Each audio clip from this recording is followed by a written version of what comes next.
रोम रोम भाइयों। तो कैसे हो मेरे YouTube के चाहने वालों। अगर मैं पूछूं कि आज क्या है तो आप क्या बोलेंगे? आज है India versus Pakistan cricket match, वो भी दोपहर 3 बजे। ये तो पता होगा ना, मारूंगा। और ये नहीं पता क्या मतलब इसरो का, मतलब इंडिया का पहला सोलर स्पेस मिशन लॉन्च होने वाला है, आदित्य L1। मैं नहीं मानता।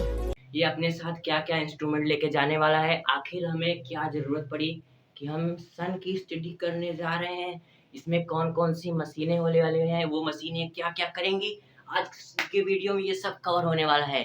तो चलिए वीडियो शुरू करते हैं। तो हम सन के लिए मिशन कर ही क्यों रहे हैं? क्या है सन में? चाकू सा सन है, जलना उसको आवे ना, कोई काम का है ना। लेकिन ऐसा नहीं है, क्योंकि सन की वजह से ही हम इस समय धरती पर जिंदा हैं। सन की एज 4.5 गेस बिलियन 4.5 बिलियन ईयर्स बताई जाती है। और तो और सन की ग्रेविटी की वजह से ही हमारा पूरा का पूरा सोलर सिस्टम सिस्टमेटिक ढंग से चल रहा है। ये बड़ी अच्छी बात कही आप।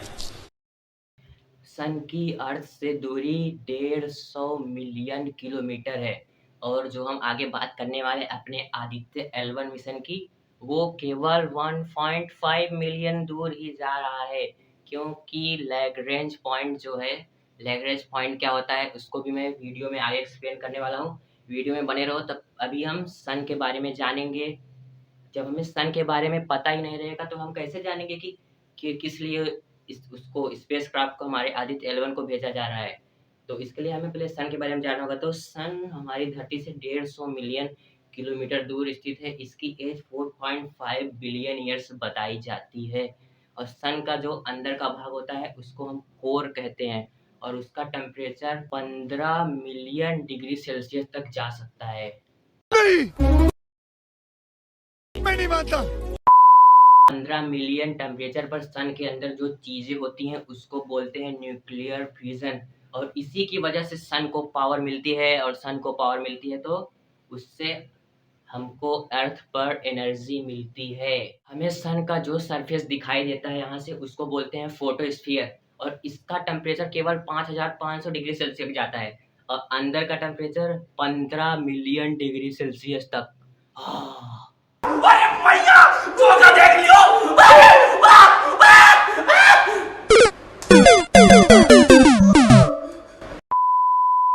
और हमारा सन हाइड्रोजन और हीलियम से मिलकर बना है।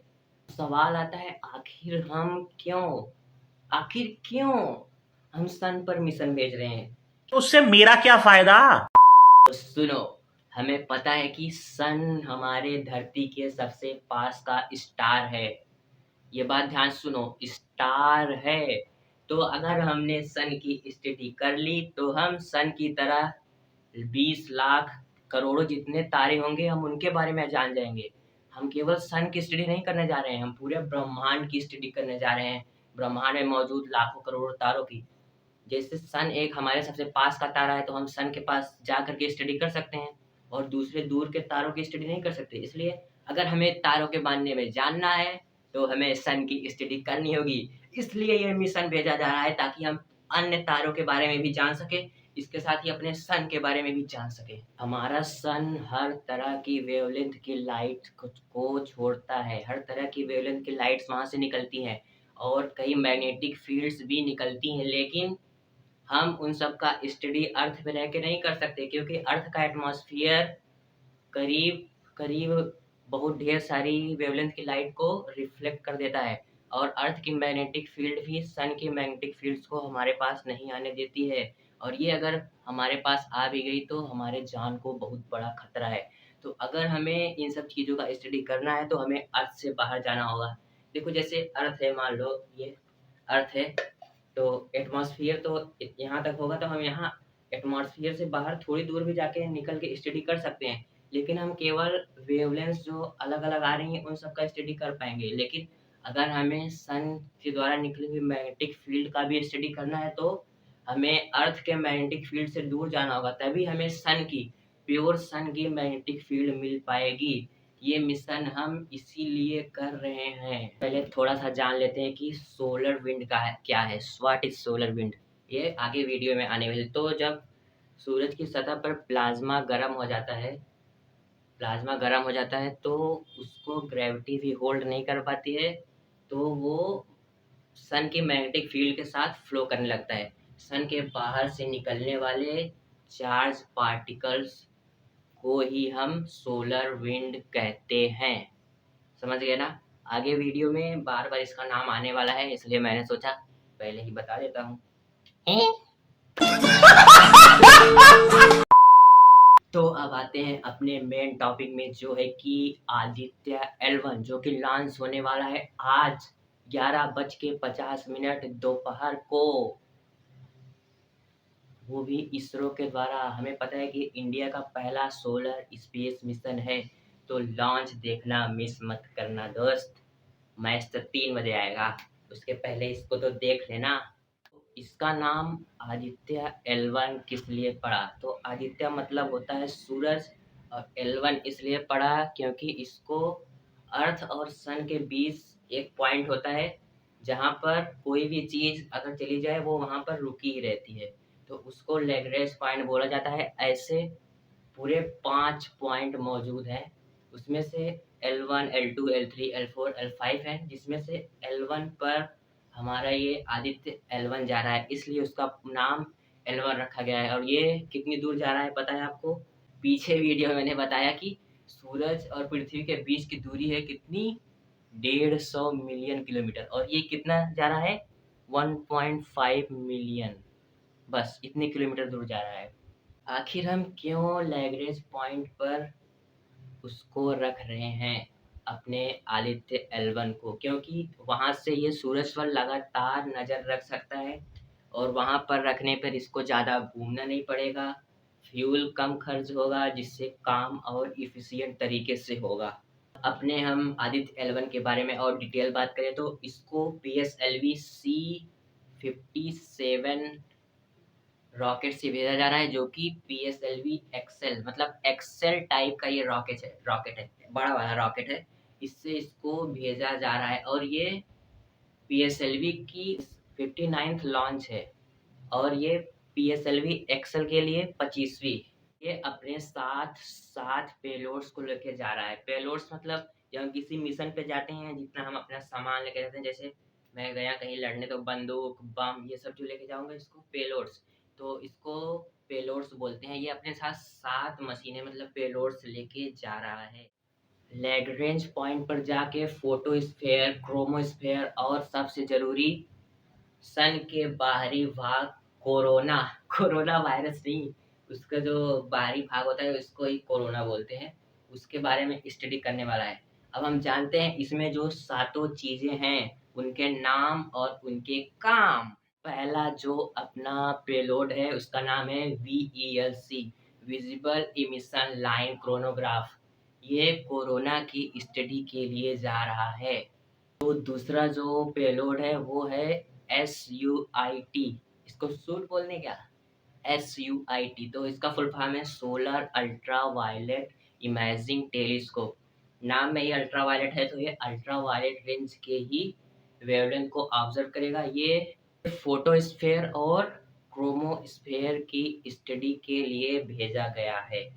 फोटोस्फेयर मैंने बताया था पीछे वीडियो में कि जो सन का ऊपरी भाग हमें दिखाई देता है, लेकिन क्या आपको पता है क्रोमोस्फेयर क्या होता है? क्रोमोस्फेयर कोरोना सन का सबसे ऊपर होता है, उसके बाद होता है क्रोमोस्फेयर, फिर उसके बाद फोटोस्फेयर। तो फोटोस्फेयर और कोरोना का बीच का जो भाग होता है वो क्रोमोस्फेयर कहलाता है। ठीक। तो नेक्स्ट पेलोड जो आदित्य L1 अपने साथ ले जाने वाला है, मतलब तीसरा, वो है Solexs, solar low energy X-ray spectrometer. Low energy X-ray spectrometer मतलब ये लो एनर्जी वाले एक्सरेज को ऑब्जर्व करके सोलर फ्लेयर्स के बारे में पता लगाएगा। अब जानते हैं कि सोलर फ्लेयर क्या है आखिर। अब नॉर्मल भाषा में बताओ कि सोलर फ्लेयर क्या होता है। तो सन की सतह पर जब किसी भी तरह से बहुत बड़ा धमाका होता है, तो बहुत ही हाई वेवलेंथ में speed charge particles energy release होती है, उसी को हम सोलर फ्लेयर कहते हैं। अगला पेलोड मतलब चौथा जो है वो है HE-L1OS, high energy L1 orbiting X-ray spectrometer. ये भी सोलर फ्लेयर्स के बारे में पता लगाएगा, लेकिन ये स्टडी करेगा हार्ड एक्सरेज की। तो दोस्तों, अपना अगला पेलोड मतलब पांचवा पेलोड जो है उसका नाम है ASPEX, ASPEX, Aditya solar wind particle experiment. ये अपने साथ दो तरह की चीज़ों को लेकर गया है, एक है स्विस SWIS, दूसरा STEPS स्टेप्स। तो दोनों के बारे में एक एक करके जानते हैं। पहले बात करते हैं स्विस के बारे में। सोलर विंड आयल स्पेक्ट्रोमीटर, ये लो एनर्जी वाले सोलर विंड्स में मौजूद प्रोटॉन और अल्फा पार्टिकल की स्टडी करने वाला है। अब अगर आते हैं स्टेप्स पे, तो सुप्रा थर्मल एनर्जेटिक पार्टिकल स्पेक्ट्रोमीटर, ये स्टडी करने वाला है सोलर विंड्स की, वो भी जो सोलर विंड्स हाई एनर्जी वाली होंगी उनकी स्टडी करने वाला है ये। 5 पेलोड्स तो हो गए, अब छठवें की बात करते हैं। पापा पापा, तो छठवें का नाम ही है पापा, PAPA, plasma analyser package of Aditya. ये भी सोलर विंड्स में कौन कौन सी चीजें कितनी कितनी मात्रा में मौजूद है, उनका कंपोजिशन और उनका मास एनालिसिस भी करने वाला है। तो कैसा लगा, आपके पापा भी सन के पास जा रहे हैं। बात करते हैं अंतिम और सातवें पेलोड की, जो कि आदित्य L1 के साथ ले जाया गया है, जिसका नाम है MAG मैग्नोमीटर। ये दूसरे प्लेनेट जिनके बारे में हमें पता भी नहीं होगा, उनसे आने वाली लो इंटेंसिटी मैग्नेटिक फील्ड को मेजर करेगा और पता लगाएगा कि इस ब्रह्मांड में और भी धरती हैं। इन सातों पार्ट्स में से आपका फेवरेट कौन लगा? मेरा तो पापा, ए पापा, plasma analyser package of Aditya. तो मैंने जो इन 7 पेलोड्स के बारे में बताया, इसमें से 7 में से 4 तो डायरेक्ट सन को ही ऑब्जर्व करने वाले हैं, लेकिन बचे 3 जो है वो इन सिचुएशन L1 पॉइंट को भी ऑब्जर्व करेंगे कि सन से वहाँ पर उस L1 पॉइंट पर क्या प्रभाव होता है, वहाँ पे चीज़ें कैसे कैसे होती हैं।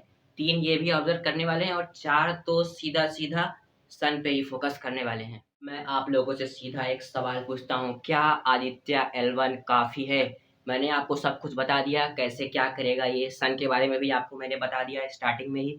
तो मैं आपसे पूछता हूँ, क्या आदित्य L1 काफ़ी है सन के लिए? 2 सेकंड सोचो, 1 2। जवाब है नहीं नहीं नहीं। हम कितने भी बड़े बड़े मिशन कर दें, लेकिन पूरे के पूरी तरह सन को स्टडी करना अभी बाकी हुआ है। ये ऐसा मैं क्यों बोल रहा हूँ, क्योंकि हमें उतनी दूर अपने स्पेसक्राफ्ट को भेजना है, सामान भेजना है, लेकिन चीज़ें लिमिटेड ही हो पाएंगी, फ्यूल लिमिटेड होंगे। जो हम अपने इक्विपमेंट्स भेजेंगे, उनका जो पावर होगा, काम करने की क्षमता, वो भी लिमिटेड ही होगी। एक तो उतना दूर भेजना है, और दूसरी बड़ी बात, अभी हम सन के पोलर पार्ट्स को कुछ भी स्टडी नहीं कर पाए हैं, क्योंकि हमारे पास अभी वो टेक्नोलॉजी मौजूद नहीं है। तो वीडियो को अब ख़त्म करने का समय आ गया है। मुझे जितना चीज़ें मैंने जुटाई हैं, जितनी जानकारी आदित्य L1 सूरज के बारे में ज़रूरी चीज़ें हैं, वो मैंने आपको बता दी। आज 11:50 पे लॉन्च देखने ज़रूर जाना है, और मैच तो 3 बजे देखना ही है, India versus Pakistan. I hope कि हमारी इंडिया ही जीते, हर बार की तरह।